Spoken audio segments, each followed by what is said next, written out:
There's a strange moment that happens when you finally start choosing yourself. You say no to something you don't have the energy for. You stop answering messages immediately.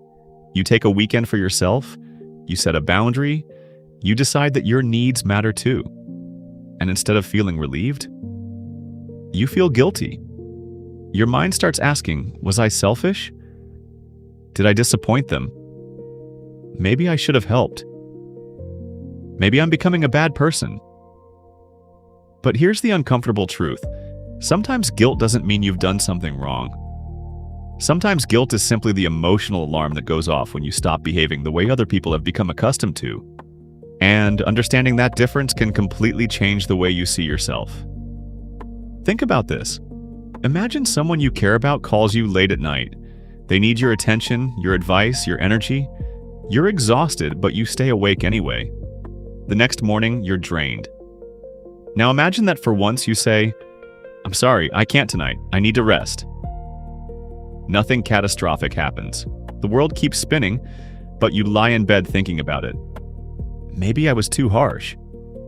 Why does a completely reasonable decision suddenly feel like a moral crisis? Because you may have spent years learning that being a good person means being available. And that leads us to the first reason putting yourself first can feel so uncomfortable. Your brain confuses familiarity with safety. If you've spent years being the person who helps, fixes, listens, compromises, apologizes, and accommodates, that identity becomes deeply familiar. Your brain knows how to operate inside it. So when you suddenly behave differently, your brain doesn't necessarily interpret the change as freedom. It can interpret it as danger. Not physical danger, but social danger. The fear of rejection, disapproval, conflict, or abandonment. Your nervous system may essentially be asking, if I stop being useful to everyone, will they still want me around? And that question can create an enormous amount of guilt. But here's where things get interesting. Guilt and responsibility are not the same thing. You can feel guilty without actually being guilty.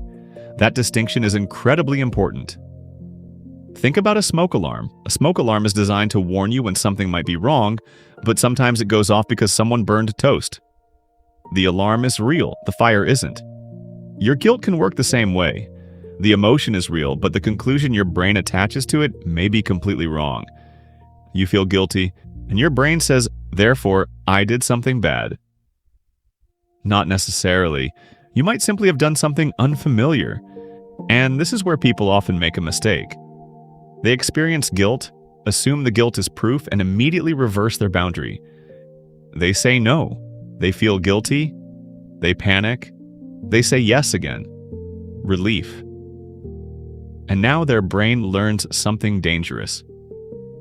When I prioritize myself, I feel bad. When I abandon myself, I feel better. That creates a cycle. Boundary, guilt, anxiety, people-pleasing, temporary relief, then resentment, exhaustion, and eventually another boundary. The cycle starts all over again. It's almost like your brain has installed a very strange customer service policy. Your needs are important, but apparently everyone else gets priority. And unfortunately, there's no unsubscribe button. But there's an even deeper reason this happens. Sometimes you weren't simply taught to be helpful. You were taught to earn your sense of worth through usefulness. Maybe you became the dependable friend, the responsible child, the emotional support person, the one who never causes problems, the one everyone can count on. And eventually, being needed starts feeling like being valuable. So when you put yourself first, something inside you whispers, if I'm not giving something to someone, what am I contributing? That is much deeper than ordinary people-pleasing. It's an identity problem. You're not just changing your behavior.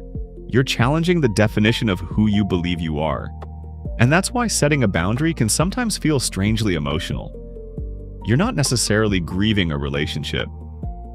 Sometimes you're grieving an old version of yourself.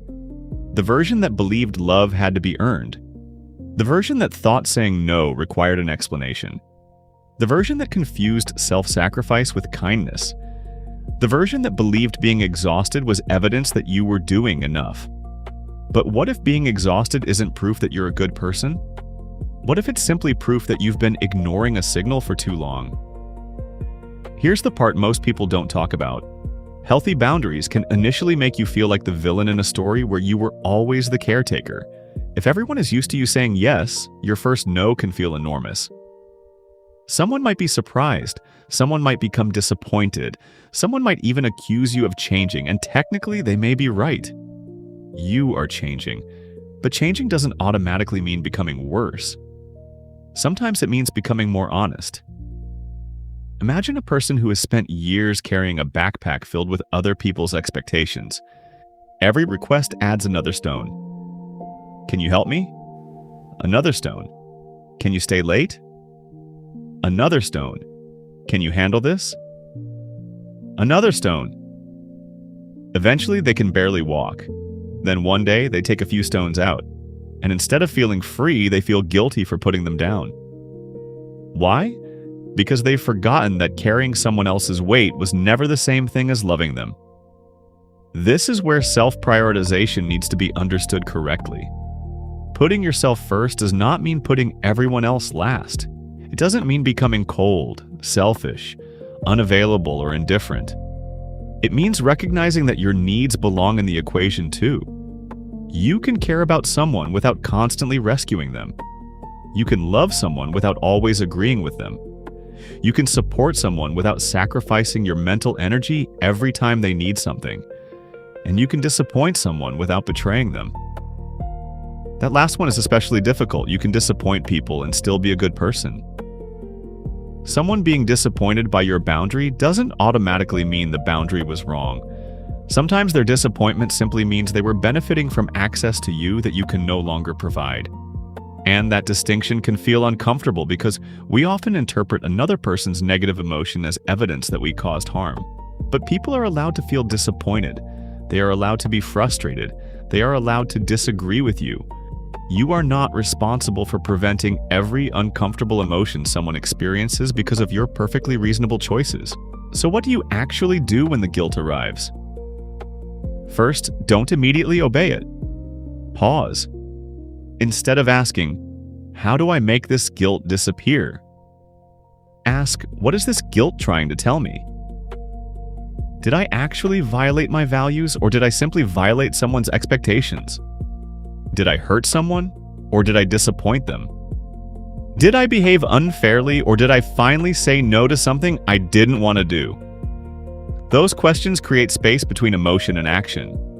And that space is where healthier decisions happen. Second, stop over-explaining your boundaries. If you need to rest, "I need to rest" can be enough. If you cannot attend something, "I won't be able to make it" can be enough. You don't need to build a courtroom case proving that your exhaustion is legitimate. The more you believe you need permission to have needs, the more guilty you'll feel whenever you exercise them. And here's the surprising part. Guilt often becomes quieter through repetition. The first time you say no, it may feel terrifying. The 10th time, uncomfortable. The 50th time, normal. Your brain gradually learns that setting a boundary doesn't automatically lead to rejection or disaster. You are teaching your nervous system a new association. I can take care of myself, and I can still be loved. Eventually, something changes. You stop measuring your goodness by how much you can tolerate. You stop seeing exhaustion as a badge of honor. You stop automatically asking, "Will they be upset?" before asking, "What do I actually need?" And that is when self-respect begins to replace guilt. Because maybe the goal isn't to become someone who never feels guilty. Maybe the goal is to become someone who can feel guilt without letting it control them. You can feel uncomfortable and still keep the boundary. You can care about someone and still choose yourself. You can love people without abandoning yourself to prove it. So the next time guilt appears after you finally prioritize yourself, don't immediately assume you've done something wrong. Take a breath and ask yourself one simple question. Am I actually being selfish, or am I simply no longer being available for everything? Because there's a difference, a very important one. And maybe choosing yourself doesn't mean you care less about other people. Maybe it means you're finally learning how to care about yourself without needing to earn it first. You don't need to become less kind. You just need to stop making your kindness so expensive that you're the one who always pays the bill. If this video made you recognize something about yourself, take a moment to think about one boundary you've been afraid to set. You don't have to change your entire life today. Start small. One honest no. 1 hour for yourself. One decision that doesn't require everyone else's approval. Because confidence often comes after the action, not before it.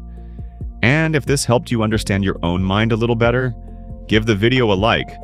Share it with someone who constantly puts everyone else first, and subscribe for more psychology, self-development, and practical insights into the way we think, feel, and grow.